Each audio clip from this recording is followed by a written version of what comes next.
Bonjour YouTube et bienvenue sur ma chaîne. Donc partie 2 sur les asticots. Alors la luciliathérapie ou l'asticothérapie ou encore l'arvothérapie. Donc, âme sensible s'abstenir. Je le dis tout de suite. Alors je me doute bien que ça va provoquer de vives réactions au niveau des commentaires. Mais je m'en fous. Si ça n'intéresse ne serait-ce qu'une seule personne, moi la vidéo est gagnée. Donc, alors la luciliathérapie, l'arvothérapie ou asticothérapie, qu'est-ce que c'est?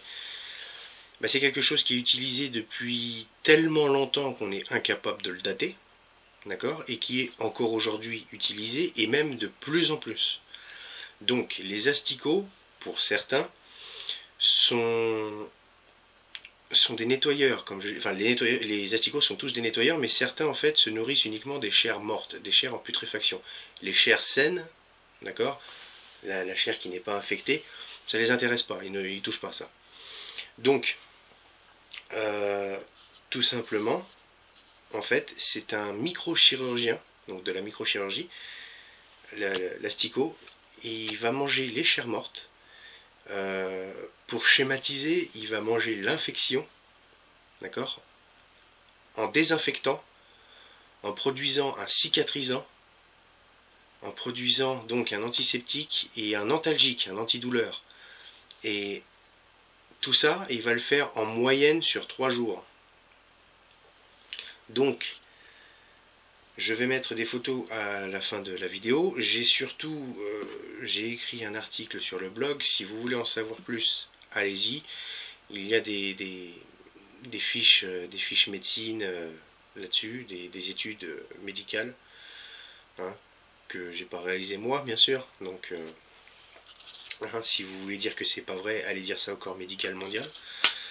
Donc, les asticots, eux, sont des nettoyeurs.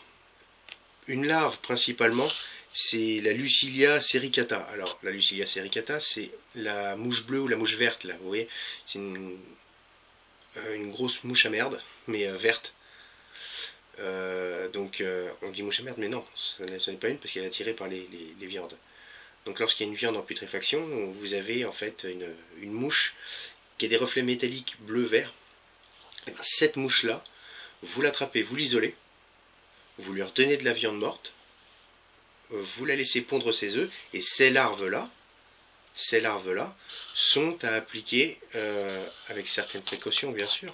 Je ne vous dis pas ça de faire ça dans votre jardin. Étudiez le truc avant, j'ai écrit un article, allez voir et renseignez-vous. Mais ces mêmes larves, en fait, posées sur une infection, d'accord, vous vous êtes fait une suture. Au passage, si vous ne savez pas comment faire, j'ai fait une vidéo, allez voir. Donc vous vous êtes fait une suture. Le problème, c'est que pas d'antibiotiques, pas de bol, donc ça s'est infecté. Alors, qu'est-ce qu'on fait? Larvothérapie, asticothérapie, luciliathérapie, appelez ça comme vous voulez. On applique ces larves-là sur la plaie. Elles ne vont manger que les chairs mortes, que les chairs infectées. Au bout en moyenne 3 jours, d'accord, et c'est désinfecté, c'est propre comme un sous neuf, et la plaie est guérie. Voilà, c'est pas magnifique? Donc, elle est de plus en plus utilisée, cette larve. Pourquoi? Parce qu'elle fait le boulot mieux qu'un chirurgien. Un chirurgien, lui, va, avec son bistouri, il va quand même entamer des chairs mortes et il va faire beaucoup plus de dégâts à devoir cureter une plaie. Quand il va cureter la plaie, lui, il va arracher des chairs mortes, donc il va vraiment faire plus de dégâts. Elle est sélective, cette larve. Donc c'est-à-dire qu'elle va manger que les chairs mortes et que les chairs infectées. Donc elle fait le boulot mieux qu'un chirurgien. Elle produit un antiseptique, donc vous ne choperez pas de maladie avec ça, puisque justement c'est un antiseptique. Elle va produire un cicatrisant. Ils ont remarqué avec des études très très sérieuses, ça a été prouvé, comme quoi en fait on cicatrise beaucoup plus vite avec ça, très largement.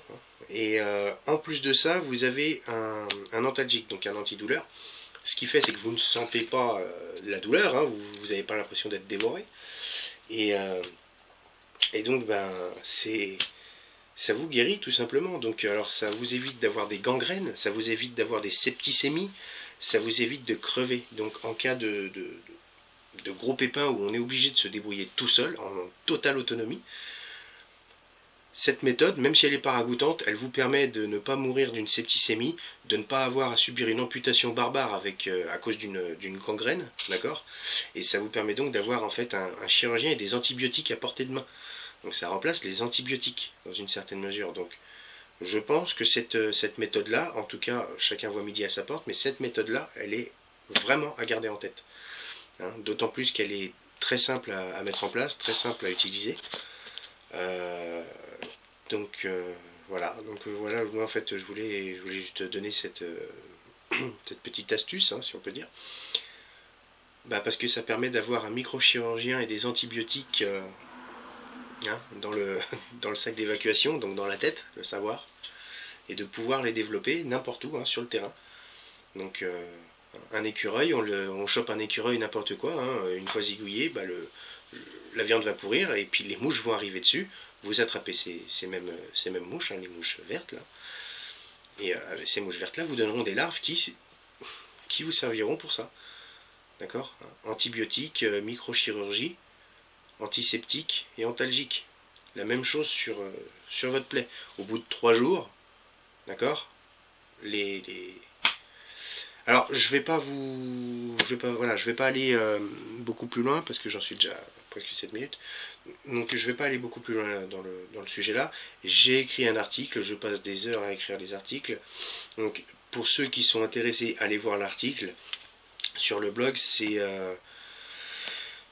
exprimé, voilà, c'est détaillé, hein, vraiment détaillé, et donc c'est détaillé une partie par moi, mais en très très grande majorité par des médecins, par des scientifiques, des chercheurs. Donc si vous voulez contredire quelqu'un, allez les contredire eux, parce que c'est pas moi qui ai inventé ça. Donc ça date, c'est tellement vieux qu'on ne sait même pas dire la date. C'est utilisé depuis la nuit des temps, donc voilà, c'est une larve bien précise, mais pourquoi comment, c'est expliqué sur le blog, donc si ça vous intéresse, allez voir ça. En espérant que la vidéo vous ait intéressé, à de prochaines vidéos, ciao.